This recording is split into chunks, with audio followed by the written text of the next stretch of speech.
What you are about to hear is not casual advice. It is a shift in how you walk, speak, think, act, a shift in how you interpret your circumstances and command your future. Let me tell you something that most men never grasp until it's too late. Your life bends to your assumptions. The way you expect things to go is the way they usually go, not because of fate, but because of focus. Because your dominant thoughts pull circumstances into alignment. They shape how you act, how you speak, how you persist or retreat. So what if you assumed right now that everything is working out for you, even when it's hard, even when it's silent, even when there's no proof? What if you lived like the outcome was certain, like the door was already open, and all you had to do was walk through it? That is not wishful thinking. That is mental engineering. And it is how the greatest minds in history rose through failure, criticism, and fear. Henry Ford didn't hope things would work out. He decided they would. He poured his belief into the unknown before the world believed it was even possible. When everyone said the automobile was a fantasy, he built factories. Thomas Edison didn't doubt after his first 100th or 10,000th failed prototype because he assumed success was inevitable. He didn't need to see it. He carried it in his mind, and he acted as if it was already his. Charles Schwab didn't operate from fear. He operated from faith in his vision, a faith so strong that entire steel empires were shaped by it. His certainty was contagious. His belief made other men follow. And Andrew Carnegie, the man who transformed industry and wealth in America, he did not ask, what if this doesn't work? He moved as if the results were already secured. That is the energy that builds legacies. So why not you? Why not now? Why not today? You've spent enough time worrying, enough time hesitating, enough time telling yourself stories rooted in fear. Now, it's time to flip the script, because the version of you that hesitates, that overthinks, that shrinks when life gets loud, he cannot coexist with the version of you that walks in certainty. You cannot serve two minds. One must die. So today I hand you a new frame, a new filter, a new standard. Act as if everything always works out. Not because it's guaranteed, but because it makes you unstoppable. Because when you assume that success is inevitable, you move with courage. You speak with authority. You command your life instead of negotiating with it. This video is your reset, your new operating system. And it is to be repeated, not once, not twice, daily, until your subconscious accepts this certainty as law. Until doubt withers in the presence of your calm. Because fear cannot live where faith is present. And the moment you live in alignment with the assumption that the outcome is secured, you destroy fear. So listen with intensity. Speak these truths aloud. Let them enter your nervous system like fuel. Because what we do next is not motivation, and it is reprogramming. And by the end of this hour, you will not think the same, and you will not move the same, and you will not be the same. Let's begin. Let's start with a question that has the power to rewrite your entire life. What if it all works out? Not just the small things, not just the comfortable outcomes, but all of it. The setbacks, the delays, the pain, the silence, the detours, the moments where nothing made sense. What if all of it, every piece of the struggle, is building the exact version of you required for the dream you've been asking for? Most people don't live in that possibility. They live in worry. They wake up bracing for failure. They talk about worst-case scenarios. They expect betrayal. They wait for the bottom to fall out, even when life is rising. And because of that expectation, they unconsciously direct their energy toward what they fear instead of what they want. But there's another way to live, a way that doesn't require hype, a way that doesn't demand perfection, a way that simply asks one thing from you: to believe before you see. Because here's the truth: belief isn't a reaction. Belief is a choice, and that choice directs the energy of your mind. The subconscious does not argue with you. It accepts what you feed it, and then it builds around that assumption. If you say, things never work for me, your subconscious says, understood. And it begins filtering your world through that lens. That's what you start to notice. That's what you start to expect. That's what you attract. Not because of magic, but because you stopped looking for anything else. Now imagine the opposite. Imagine waking up, no matter the circumstance, with this quiet command running in the background. Everything is working out for me. Even if you're broke, even if you've been betrayed, even if the path isn't clear yet, you still move like it's happening. You still execute like the doors are already opening. You still build like the foundation is solid. That belief alone, practiced daily, would rewire your entire life, because when you assume things are working in your favor, you become calmer under pressure.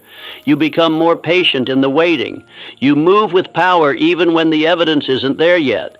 This isn't delusion. This is leadership of self. Thomas Edison once said, "I have not failed.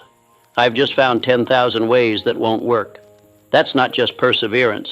That's a man who assumed the light bulb was already his. It was just a matter of time. He didn't ask, what if this never happens? He asked, what else can I try because I know it's coming? That mindset is the difference between the man who folds after 3 setbacks and the one who becomes a legend. Henry Ford, when his investors laughed at the idea of a car for the common man, he didn't try to prove himself with words. He didn't shrink into fear. He moved forward like the world was wrong and his vision was already done. And that's not arrogance. That's assumption with discipline. It's the decision to act like it's working, even when you can't see it yet. The weak wait for proof. The powerful move as if the proof already exists. That's what this mindset gives you. It removes the need for validation. It replaces panic with posture. And it installs a new belief system. The outcome is certain. I just haven't arrived yet. So let me ask you again, what if it all works out? What if the delay was divine? What if the betrayal was protection? What if the confusion was construction? What if the thing you're calling a setback is the exact detour that will introduce you to the version of you you actually need? You see, once you install that assumption, once it becomes your default, you no longer fear the unknown. You welcome it. Because the unknown is not the enemy. It's the evidence that something bigger is forming.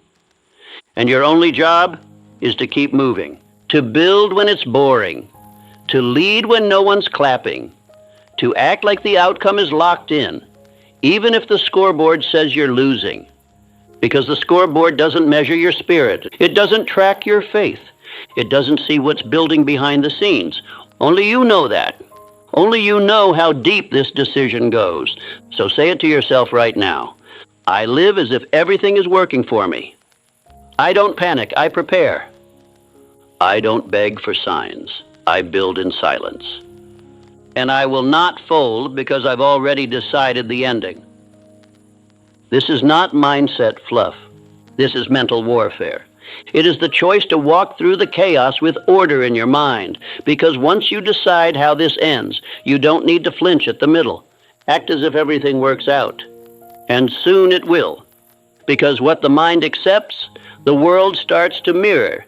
There is one quality above all others that separates the drifter from the builder, the lost from the locked in, the man who watches life happen from the man who shapes it with his own hands.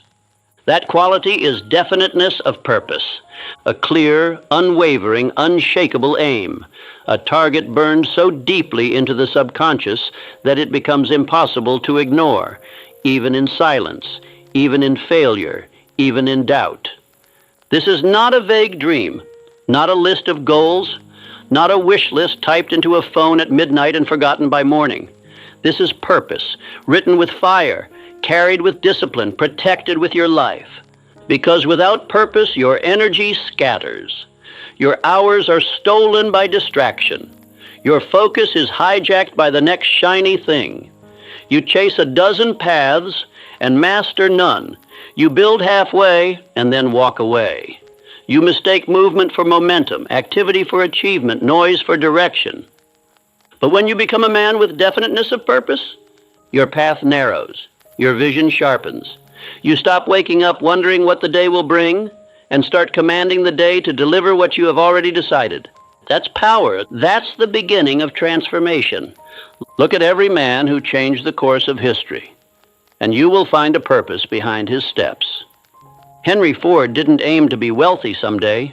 He decided to revolutionize transportation, and he pursued it with a focus so sharp the world had no choice but to adjust. Charles Schwab didn't dabble. He knew what he was there to build. He knew what Carnegie needed, and his purpose was so magnetic that others followed. Not because he demanded it, but because his clarity made hesitation impossible. Abraham Lincoln didn't drift into greatness. He made a decision so clear, so final, that not even a divided nation could shake it loose. That's what you need now. A final decision, a line in the sand, a sentence that lives in your bones, so clear that your mind orbits around it every single day. Let me ask you, do you know your purpose? Do you know without a doubt what you are here to do? Because if not, no strategy, no system, no motivational video will save you. Your progress will always be temporary. Your habits will collapse under pressure. Because the one thing that holds it all together is your why, your decision, your purpose. So write it down. One sentence, not 10. 1.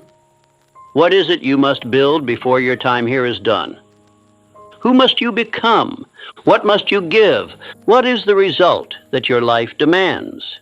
Not because it's easy, but because you decided it matters more than anything else. That's your purpose. And once you have it, you read it aloud every morning. You write it by hand every night. You don't wait to feel inspired. You rehearse it until it replaces every other thought. This is the foundation of all confidence, to wake up and know where you are going. You don't compare, you don't scroll, you don't flinch, because your steps are already assigned. Everything you do, the food you eat, the books you read, the habits you install, the words you speak, the risks you take, it all bends toward one thing, your definite purpose. And that gives you spiritual immunity against distraction. You no longer envy other men's paths because you are locked into your own. You no longer fear failure because you know it is part of the construction. You no longer need approval because your purpose gives you authority. And from that place, your decisions become easy. Clarity becomes your compass. Time bends in your favor. Because the universe, your mind, and every atom of your being begins to conspire around one thing, completion of the mission. But without that purpose, even the best habits will drift, even the strongest man will fall, even the most brilliant mind will chase things that don't matter.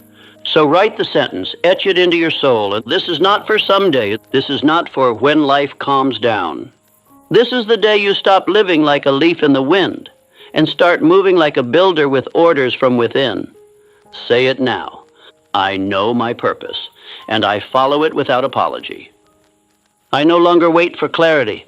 I generate it. My energy is sacred, and my direction is locked in.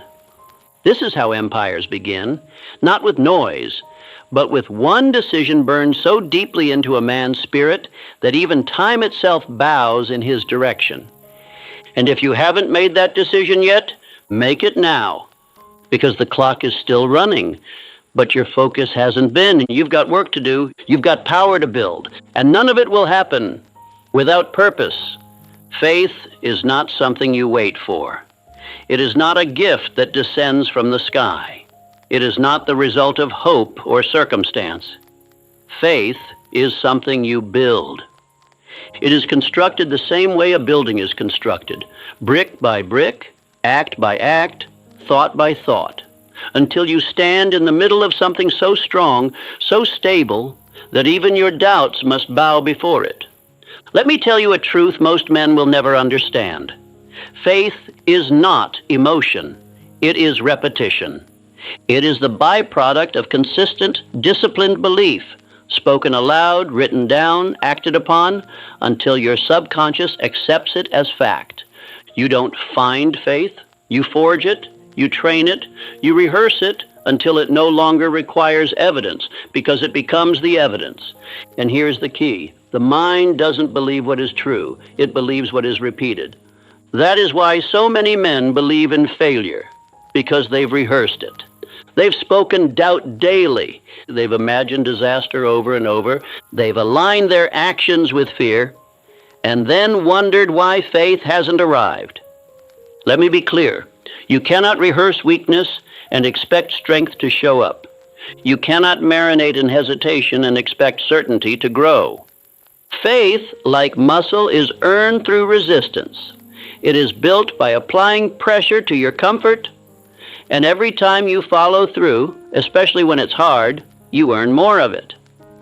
That is why autosuggestion is not a game. It is the gateway. It is the act of deliberately feeding the mind the identity you have chosen, not the one you were given, not the one they labeled you with, the one you designed. That's why I don't tell you to casually watch a video and hope it changes you. I tell you to repeat it, to study it, to speak it back. Because when you do, when you make those words louder than the doubt, something extraordinary happens. You start to believe yourself. That is the root of all personal power.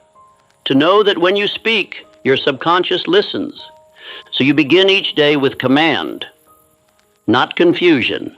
You wake up and speak the script of the man you are becoming, not just because it sounds good, but because you know it is writing new grooves in your mind.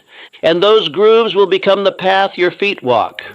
Thomas Edison did not succeed because he felt inspired. He succeeded because his faith in the outcome was greater than any single failure. 10,000 times he tried. 10,000 times he found a way that didn't work. But he never called them failures because his faith was anchored. He had already seen the light before the world did.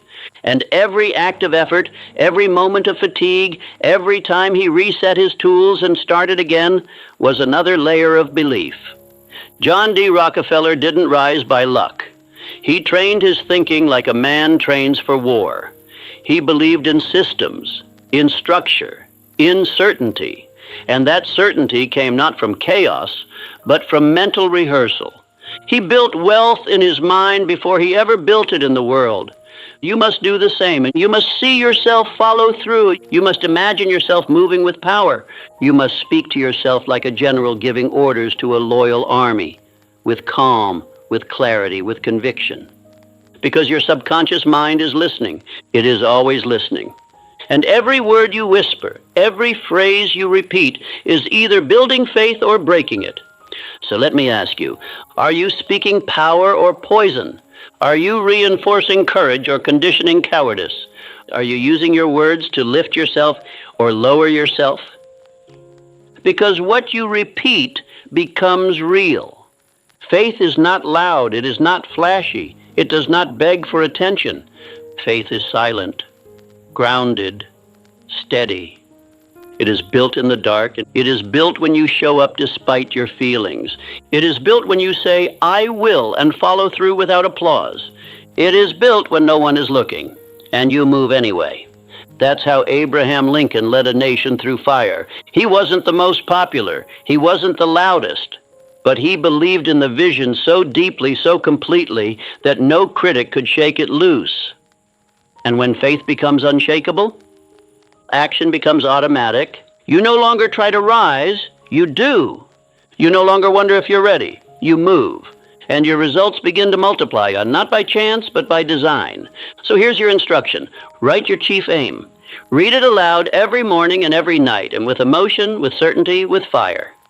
Visualize the outcome, and not once, but daily. Speak your identity, not as a wish, but as a fact.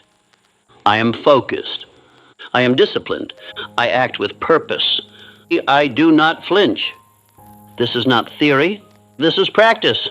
And when you practice it long enough, the man you used to be, the man of doubt, of fear, of hesitation, he fades into dust. And the man of faith rises, not someday, today. There comes a moment in every man's life where he must make a decision so final, so absolute, that there is no path left to retreat.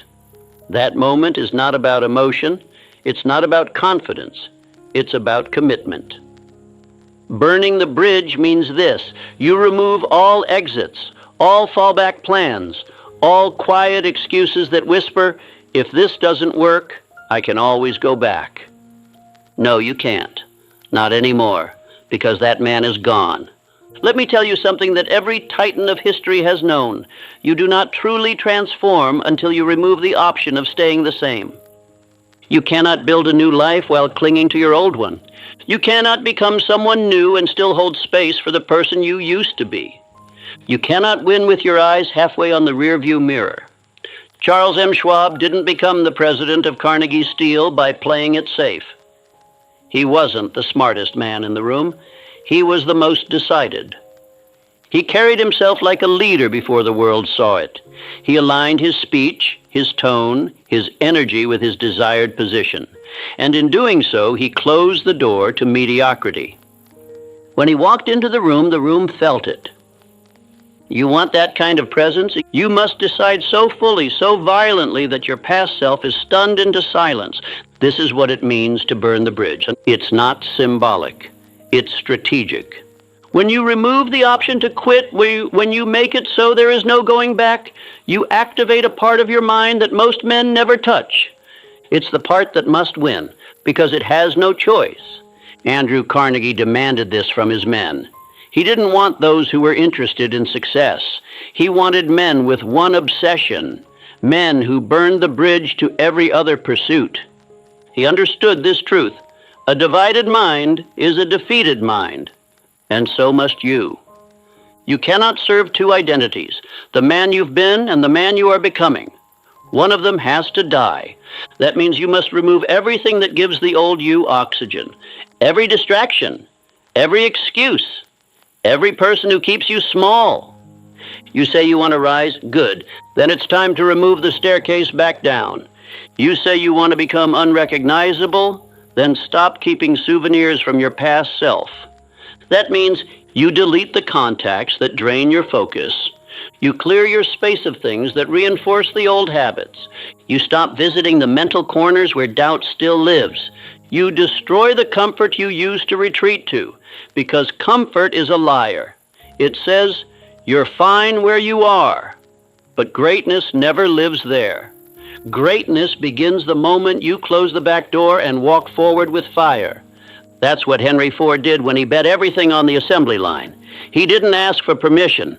He didn't try to convince the skeptics. He decided. And in that decision, he removed failure as an option. People laughed. He didn't. Because a man who has burned the bridge does not have time to entertain doubt. He is too busy executing. Now listen to me carefully. You will be tempted, more than once, to look back. You will think about how easy it was to be lazy, to scroll, to sleep in, to live without pressure. And that voice will sound reasonable. It will offer balance. It will tell you it's okay just this once. That voice is the final ghost of the old identity. Kill it. Do not entertain it. Do not respond to it. Do not explain yourself to it. Replace it. Every time it whispers, you speak louder. I said 90, not 9. I act from decision, not from feeling. I move because I chose this path, not because it's easy, but because it's mine. Do you understand what that does? It hardens your will. It trains your subconscious to believe that your word is law, that your actions are not suggestions, they are commands. This is where the edge is formed, because now you don't need emotion to move. You don't need motivation. You move because the bridge is gone. You move because the man you used to be has no shelter left. You move because the only direction is forward. Thomas Edison didn't hope for a breakthrough. He decided there would be one, and he worked like a man with no alternative.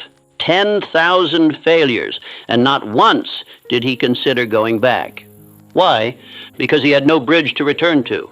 You must adopt the same mindset. Burn the plan B, eliminate the what if. Live as if this is the only shot, because it is. The clock doesn't pause, the world doesn't wait, and neither should you. You have been dancing with discipline long enough. You've flirted with greatness long enough. Now is the time to marry the mission. Fully, finally, without hesitation. Because once the bridge is gone and the fire rises behind you, there is no turning back. Only forward, only execution, only evolution. Let that be the point of no return. Let that be the day everything changed. Let that be today.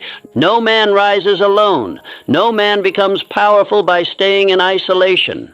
While discipline is forged in solitude, acceleration is born in alignment.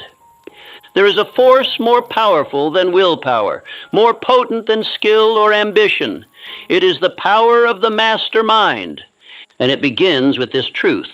You become like the minds you consistently align with.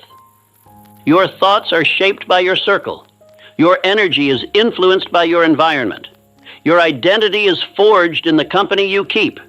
You may believe you're strong enough to carry your mission alone, but look around. Truly look. Who do you share your time with? Who do you allow to shape your vision? Who do you speak to most? Because those voices are either building you or breaking you. The mastermind is not just a group, it is a mental alliance, a convergence of aligned minds moving with a shared intention to elevate, not distract, to build, not entertain, to sharpen, not soften. You must seek this, or you must build it. That means find men who speak with clarity, who move with purpose, who understand what silence means, who don't need to be reminded of the mission because they live it. When you connect your mind to others moving with the same fire, something miraculous happens. You become faster, stronger, more focused. You multiply your energy. You collapse timelines. You begin to unlock ideas you never would have seen on your own because the mastermind brings perspective. This is not theory. This is the same strategy used by the greatest builders of history. Henry Ford did not build his empire in a vacuum. He surrounded himself with thinkers, engineers, and men of unshakable belief. They didn't always agree, but they aligned, they pushed, they challenged each other into higher forms of execution. Thomas Edison had a mental network of collaboration, not noise. Ideas passed between minds, each one sharpened through shared obsession.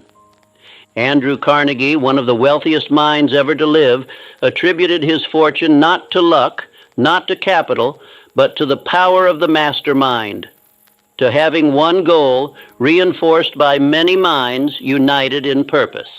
Charles M. Schwab, too, rose because he sought alignment with the highest vision and made it his daily environment. The mastermind does not happen by accident.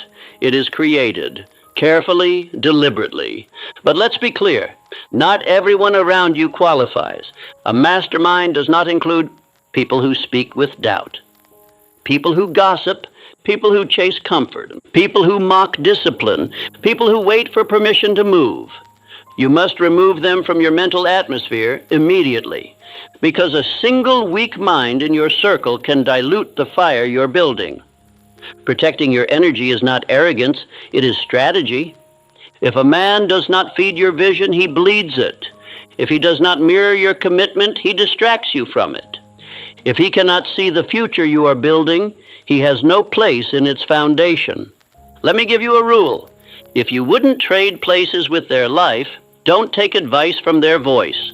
You are not obligated to carry the weight of others' confusion. You are here to build something different, sharper, clearer, higher. So what do? You form your mastermind by choice. Start with one aligned mind, one voice that sharpens you, one man who speaks clarity over chaos, then another and another, until your circle becomes a system, a structure, a support so tight, so aligned that failure becomes difficult. Meet weekly, speak with purpose, share goals, hold each other to higher standards, eliminate the soft language. Maybe, someday, I'll try. Replace it with declarations, with accountability, with fire. And if you cannot find this circle yet, be it. Be the standard. Speak with authority. Move with conviction. Others will feel it, and they will rise to meet you or fall away. Do not chase approval. Do not try to convert those who are committed to drifting. Just build. Just move. Just live aligned, and those meant to walk with you will appear. This is not about community for the sake of comfort. It is about alignment for the sake of power. Because when a mind as sharp as yours joins with another of equal fire, the laws of success begin to bend. The path gets clearer, the results get faster, the noise gets quieter. This is the hidden power of the master mind, the power to multiply your mission. So make your decision now. Who do I need to align with? Who do I need to release? And who do I need to become to attract the minds I want around me? Then begin. One aligned conversation can change your life. And one weak one can steal it. Choose wisely. Before the action, before the money, before the momentum, and there must be belief, because no man ever accomplished anything of greatness without first seeing it in his mind. You must believe long before the world gives you permission, long before the world applauds, long before the evidence shows up. That is the true test. Can you act as if it's already real while it's still invisible? This is what separates the few who rise from the many who quit. Understand this. Faith is not a luxury. It's not an optional mindset reserved for the optimistic. Faith is a requirement, the foundation, the beginning of all transformation. You may think you need clarity to begin. You don't. You may think you need resources, motivation, support. You don't. What you need, which is a decision backed by belief, the kind of belief that is felt in your chest, that moves your feet, that speaks louder than doubt, even when your voice shakes. Abraham Lincoln did not know how the war would end. He didn't have certainty in strategy, but he had faith in principle, faith that freedom must win, even if the road cost everything. Henry Ford had no map, no market, no approval, but he believed so deeply in his vision that the world eventually bent to his certainty. Rockefeller built empires before the infrastructure even existed. Why? Because in his mind, it was already done. Edison, Carnegie, Schwab, none of them waited for evidence before they believed. They created the evidence by acting in advance of it. That is what faith does. It precedes the results. But fear does the opposite. Fear says, I'll wait until I see proof. Faith says, I'll move and then make the proof appear. Which voice do you obey?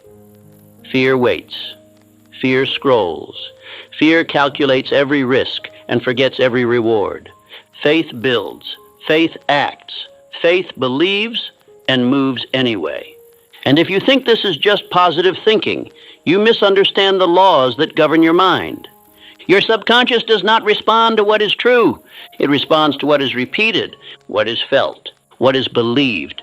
If you repeat fear, your life becomes a pattern of protection.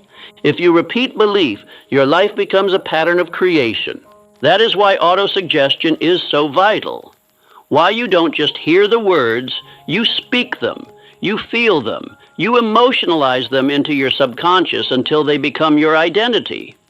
You don't just say, I believe, you say, I act with faith. I do not wait to feel ready. I know who I am becoming, and I move accordingly. This is how belief is installed. Every day you speak the vision. Every day you move like it's done. Every day you refuse to let fear direct your decisions. That's the part most men miss. They think belief is just mindset, but belief is also motion. If you want to believe, act like you believe, because action reinforces belief. Each time you follow through without evidence, each time you show up when it's hard, each time you keep your word in private, you build a new identity, an identity that says, I don't need proof. I am the proof. Let me give you a law. Belief precedes performance. You will never outperform the image you hold of yourself. So the question is not, can I do it? The question is, what am I rehearsing? What am I telling myself daily in silence? What identity am I speaking into existence or avoiding out of fear? Because the world doesn't respond to potential. It responds to certainty.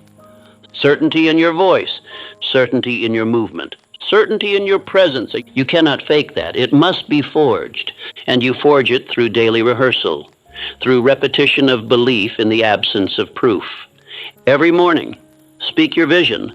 Every evening, reflect on your actions. Every hour, refuse to betray the man you said you're becoming, and watch what happens. The fear doesn't vanish, but your faith gets louder.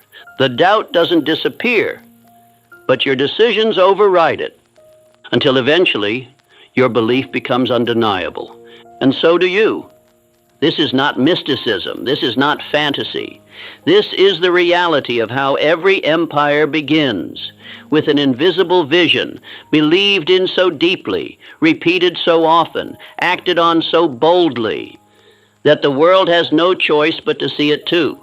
So choose your belief now. Choose what you'll repeat, because you are always programming your mind. The only question is, with what? Let your faith become your foundation, and let your daily actions as prove it. If there is one trait that separates the builders of history from the men who remain in hesitation their entire lives, it is decisiveness. The ability to choose and never retreat. You do not drift your way into greatness. You decide your way there. One decision, repeated without apology, becomes the dividing line between those who make history and those who only watch it unfold. Let this be understood. Indecision is the breeding ground of fear. And the longer you wait to choose, the louder the doubt becomes. A man who delays decays. Every time you hesitate on your next step, you make room for second guessing, for outside opinion, for fear disguised as logic. And slowly, your energy leaks, your clarity fades, your conviction crumbles. And this is why a man must train himself to decide fast and change his mind slowly. That is the habit of the elite. Henry Ford was not a man who asked permission. He did not poll the crowd. When he made a decision, it was final, forged in fire.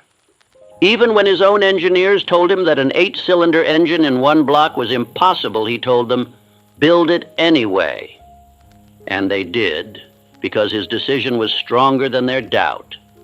Charles M. Schwab, in the steel empire of Carnegie, rose not just because he was competent, but because he was decisive. He didn't hesitate. He didn't dance around responsibility. He moved. He understood the pressure of command and made the hard calls. This is what most miss. They think successful men are the smartest or the most connected. No, they are the most decided. They walk into the day knowing who they are. They don't need to feel ready. They are ready because they said so. Look at Andrew Carnegie. He didn't build his empire through endless research. He built it through direction. One goal, one mission, one purpose, chosen with finality, and from that decision, everything else was shaped. Your life works the same way. Until you decide who you are, the world will keep assigning roles for you. It will hand you scripts. It will offer distractions. It will tempt you to stay average. But when you decide, truly decide, the world has no choice but to rearrange around that choice. Here is the law. Decision creates identity. Indecision preserves the old self. So if you keep drifting back into old habits, it is not because you are weak. It is because you have not decided to leave them behind. What's worse, indecision breeds more indecision. It compounds. And soon your life becomes a loop of almost starts and nearly finished goals. But when you choose, when you burn the bridge, when you kill the backup plan, you create an energy that cannot be faked. That energy, the world responds to it. Your mind aligns to it. Your standards are born from it. Let me give you an instruction. Make one powerful decision today and refuse to revisit it. If it's fitness, decide. If it's business, decide. And if it's who you're becoming, decide now. And when the voice of doubt creeps in, when the temptation to adjust or wait or feel it out shows up, you don't listen. because the decision is already made. Thomas Edison didn't ask the light bulb for permission. He didn't wait until he had all the answers. He decided and he pursued over 10,000 attempts, not trials, decisions. You need that same resolve because each decision that's backed by definiteness of purpose builds your internal spine. And once your spine is built, the storms of life lose their power. They cannot move a man who has already decided. Even Abraham Lincoln, who faced the weight of a nation in civil war, was not paralyzed by indecision. He was methodical, but he was final. His Emancipation Proclamation was not born of public applause. It was born of personal resolve. That kind of decision shapes the future. So ask yourself now, what decision have you been avoiding? What goal have you kept open so you don't have to commit? What mission have you left negotiable? Draw the line today. Say it out loud if you have to. I no longer delay. I no longer drift. I no longer entertain versions of me that hesitate. You say it. You write it. You live it. And from that one decision, all other actions flow. Because the truth is this: most men are not waiting on opportunity. They are waiting on permission to decide. But I tell you now, no one is coming to give it. The greats didn't wait. They chose. So choose. With spine, with fire, with finality, and from that moment forward, you become unshakable. There is a secret embedded in the foundation of every fortune. It is not luck, it is not timing, it is not charm, and it is the habit of doing more than one is paid to do. This law, the law of compensation, governs advancement like gravity governs motion. It does not discriminate. It does not miss. It simply returns to each man the value he contributes, multiplied over time. And here's the truth most will never understand. You are not paid for your time, and you are paid for your value. And value is determined by one thing: how far you're willing to go beyond what is expected. The average man performs at the level of his paycheck. But the exceptional man, he performs at the level of his potential. He doesn't wait to be rewarded. He becomes so effective, so consistent, so deeply valuable that reward becomes inevitable. This is the law, and it cannot be faked. Charles M. Schwab rose from humble beginnings, not because he had better education, but because he had better attitude toward work. He became indispensable by making himself irreplaceable. He gave his mind. He gave his energy. He gave more than he was paid for. And because of that, Andrew Carnegie eventually paid him more than any steel man in history. Carnegie himself practiced this principle with almost spiritual devotion.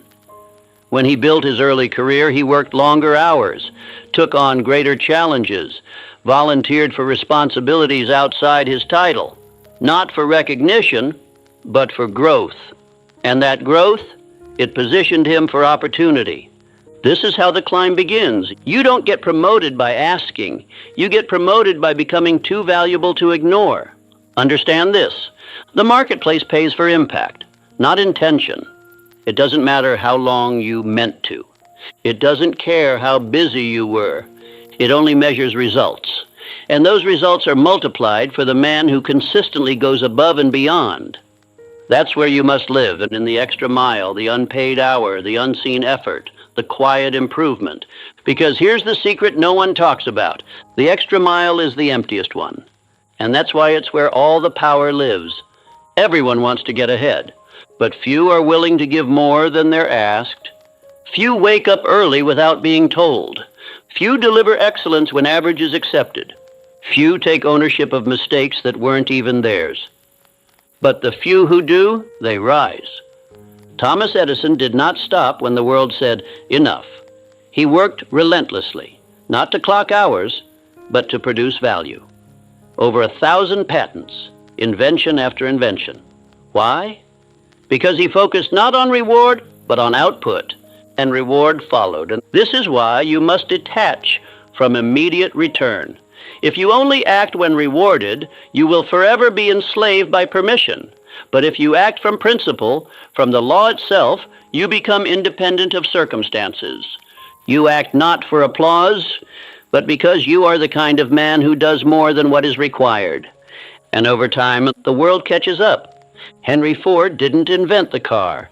He revolutionized the process. He built something better, faster, more accessible. He didn't stop at good enough. He pushed boundaries. He over-delivered. And because of that, the market followed him. Success is not reserved for the lucky. It is earned by the man who outserves, outimproves, and outlasts. That is what you must install, not just in business, but in your home, in your discipline, in your mission. When you do more than expected, you become more than expected. You grow. You gain self-respect. You earn influence.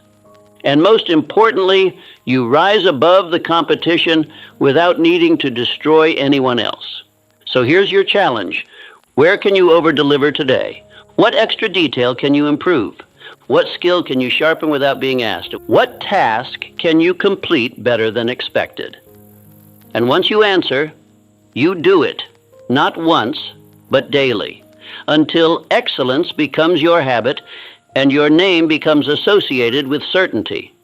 Because that's the highest currency, certainty of execution. The man who always delivers, even when no one's watching, becomes the man who is always called on when it matters. So if you want to advance, if you want to rise, if you want to build a reputation that makes opportunity chase you, not the other way around, then stop asking for more and start giving more, quietly, relentlessly, with no need for credit, because credit will come. Compensation will come, recognition will come, but only if you build yourself into the kind of man who doesn't need it. Say this aloud: I do more than what I'm paid to do. I am not average. I move with excellence, even when no one is watching. And if you repeat that, and you live that, you will never lack opportunity again. Because the law is simple. He who gives more becomes more. And he who becomes more will always have more. You may have strength. You may have intelligence. You may have the most brilliant plan in the world. But if your presence repels others, if your energy repels trust, if your manner of speech pushes people away instead of drawing them near, then your power will never reach its full expression. Because the truth is this: no man rises alone, and the one who knows how to influence others with warmth, confidence, and clarity will always move faster and farther than the man who tries to force everything by brute strength. This is what we call a pleasing personality, not manipulation, not charm, but a cultivated energy, one that magnetizes others without begging for attention. It is the invisible factor behind the most successful men in history, the quality that opens doors, that earns loyalty, that multiplies influence. Let me tell you plainly, a pleasing personality is not a gift. It is a discipline. It is a product of self-awareness, emotional control, and intentional practice. Andrew Carnegie built one of the greatest fortunes in history, not because he was the loudest, but because he knew how to make others feel seen. He listened more than he spoke. He praised more than he criticized. He mastered the art of influence, not through domination, but through presence. And that presence made others want to work with him. It drew power toward him. Charles M. Schwab was famous for this. Though not a technical genius, he became president of U.S. Steel because of how he made people feel. He smiled often. He remembered names. He made others feel important. And through that, he got the best out of his team without ever raising his voice. Because power isn't just force. Power is the ability to move others willingly. You must understand this. A pleasing personality isn't about being fake. It's not about being soft. It's about refining yourself into someone whose presence communicates, this man is worth trusting. This man is worth following. And that doesn't mean becoming a performer. It means mastering these quiet disciplines. Tone of voice.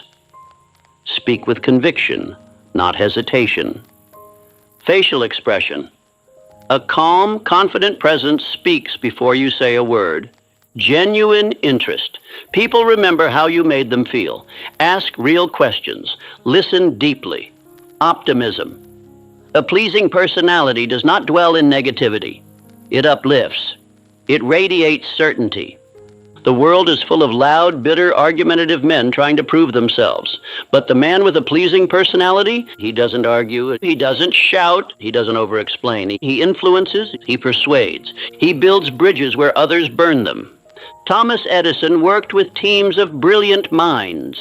And though he was intensely driven, he understood the value of collaboration, of creating a magnetic environment that made others want to contribute.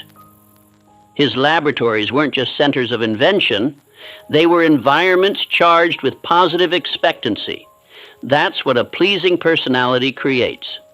Movement without resistance. Now let's make it practical. If you want to be powerful, you must become likable. Not because you seek approval, but because you understand this law.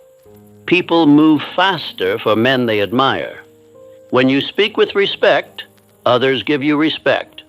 When you walk with presence, others feel it before you speak. When you remove the need to prove, you gain the ability to persuade. And persuasion moves mountains. Ask yourself, do people feel stronger after speaking with me? Do I make others feel valued, not by flattery, but by attention?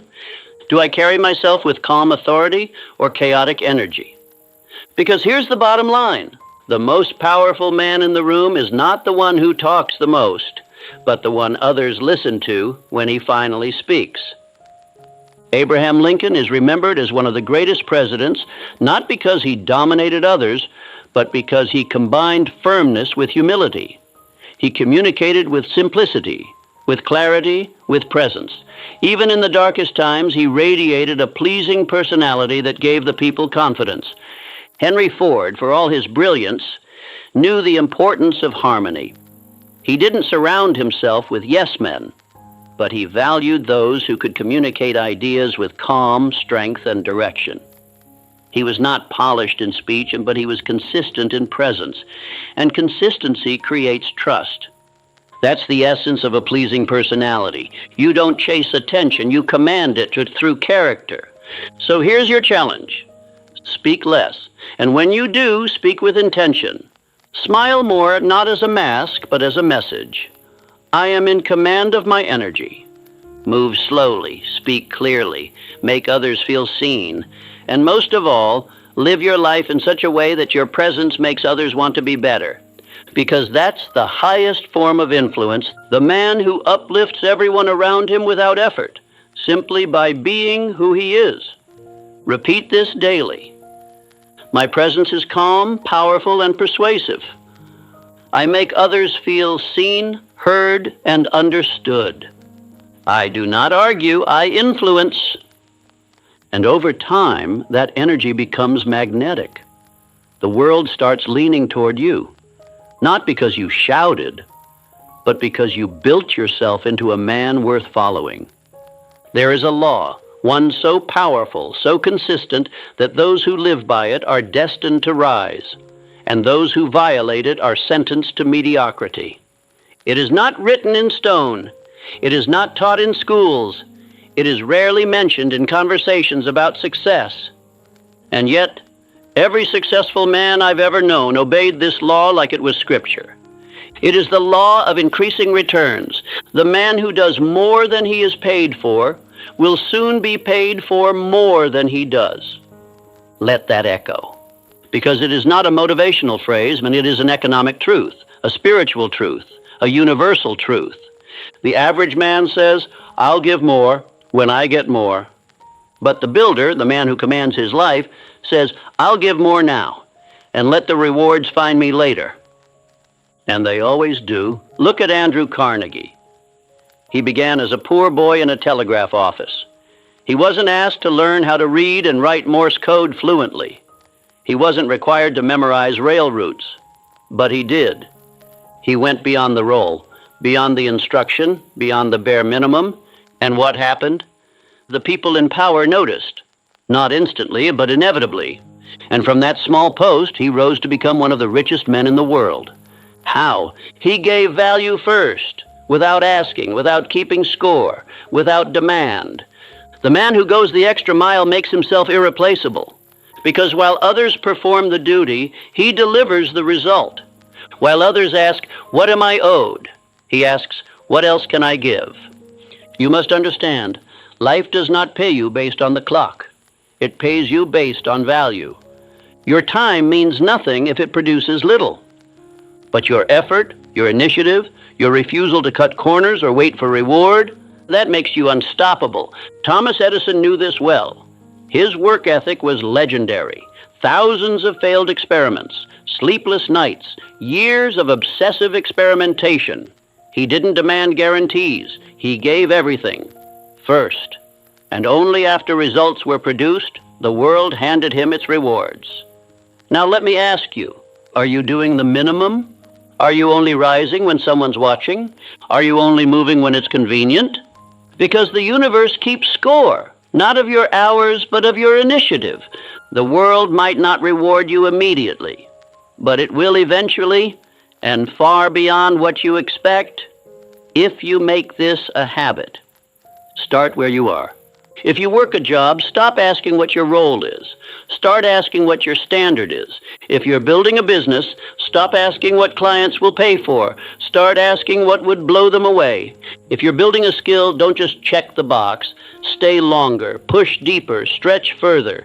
Because every time you exceed the expectation, every time you cross the invisible line of enough and keep going, you separate yourself from the pack. You become unforgettable. You become trusted. You become indispensable. Let me remind you, Charles M. Schwab wasn't promoted for doing his job. He was promoted because he multiplied value. He encouraged others. He pushed teams. He asked what else could be done. He went above, not for attention, but because it was who he was.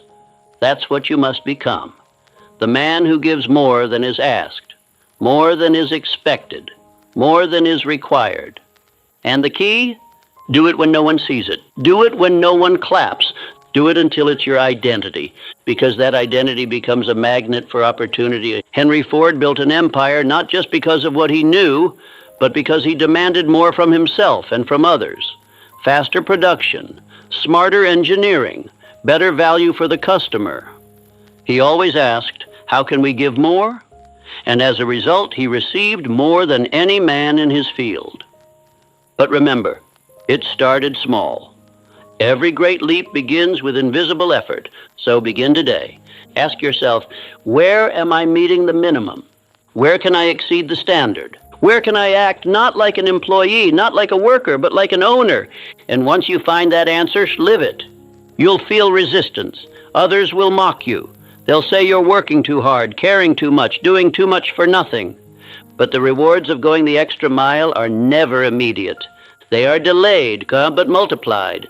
They come in the form of respect, of trust, of opportunity, of leadership, and eventually of wealth.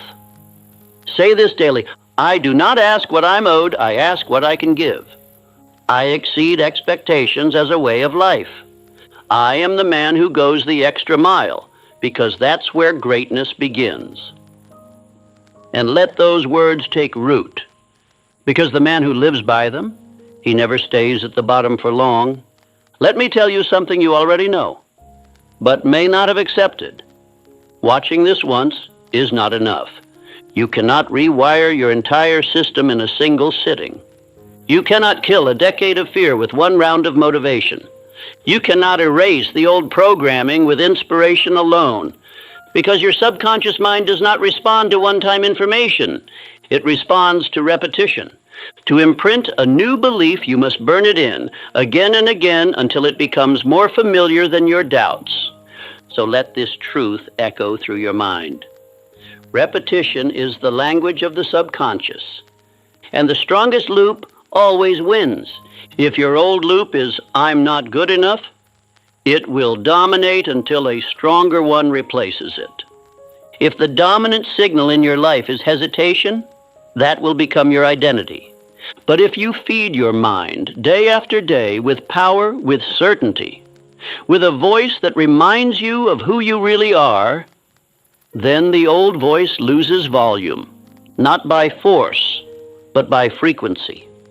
That's why autosuggestion is not optional. It is the method, the tool, the mechanism by which you reprogram who you are at the core. And how does it work? You play this again. You speak the lines aloud, not casually, but with energy. You memorize the phrases that struck you.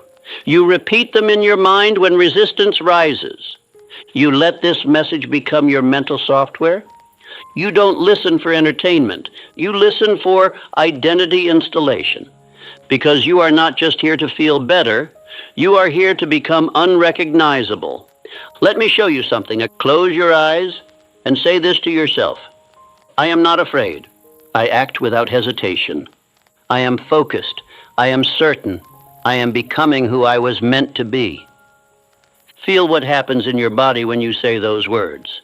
Do you feel it shift? That's not imagination. That's neural reinforcement. That's your identity being updated in real time. Now multiply that by 90 days. You say it once, it's a spark. You say it every morning for 90 days, it's a circuit. And you speak it until it becomes your baseline. Until the words don't just sound strong, they are your voice. Because here's the law. What you feed forms you. What you repeat becomes you. So don't let this message fade. Don't treat it like a video. Treat it like a ritual. Build your morning around it. Make it part of your environment. And if someone asks why you keep playing the same message again and again, tell them this. Because I'm not here to be entertained. I'm here to be rebuilt. Your mind is programmable. Always has been. The only question is, who's writing the code? From this moment forward, you are. So play this again. Speak the words with fire. Walk into your day with certainty, because every time you repeat power, you weaken fear. And now, let's close this chapter the only way a man committed to transformation should. You've listened. You've absorbed truth after truth. Not theories, but tools. But now comes the most important part. You walk.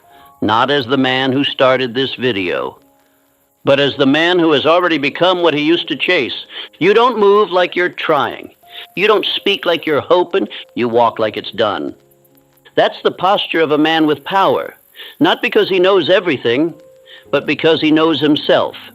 So from this moment forward, you move differently. You walk into the gym like the transformation already happened. You step into your work like the breakthrough already came. You make decisions like success is already unfolding behind the scenes, because guess what? It is. Everything is working in your favor, but only if you act like it. Faith is not passive. Faith moves, faith builds, faith walks like the outcome is certain. That's not delusion, that's identity.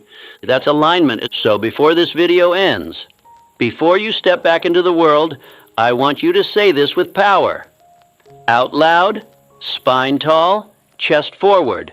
I am not afraid. I act without hesitation. Everything is working in my favor, and I move like it. Now say it again slower and mean it. I am not afraid. I act without hesitation. Everything is working in my favor, and I move like it. That is your identity script now. You don't need validation. You don't need applause. You don't need anyone to understand the fire that's burning in your chest. You just need to keep going. Because the world rewards the man who moves with certainty. Not noise, not explanation, certainty. You don't have to explain your decisions to people who haven't earned the right to hear them. You don't need permission to rise. You don't need a green light to act. You are the green light. You're not waiting for a breakthrough. You are the breakthrough. And every action you take from this moment forward, it must reflect that. Move like the man who already has what he came for. Speak like someone whose voice creates the result. Wake up tomorrow like momentum is waiting for you. Because it is. The universe responds to certainty. Life bends to belief. And the version of you who used to hesitate, he doesn't exist anymore. Because now you walk like it's done. Let them wonder what changed. Let them feel the shift when you walk into a room. Let them sense the silence in your presence. The kind of silence that doesn't come from not knowing, but from knowing too much to waste words. You've done the mental work. Now walk it out. Every room you enter, every action you take, every plan you make it from the man who already is. And if you ever forget, you come back to this video. You press play again, and you remember who you really are. This isn't just a motivational message. This is a mental installation, and you don't install it once. You live it, you rehearse it, you become it.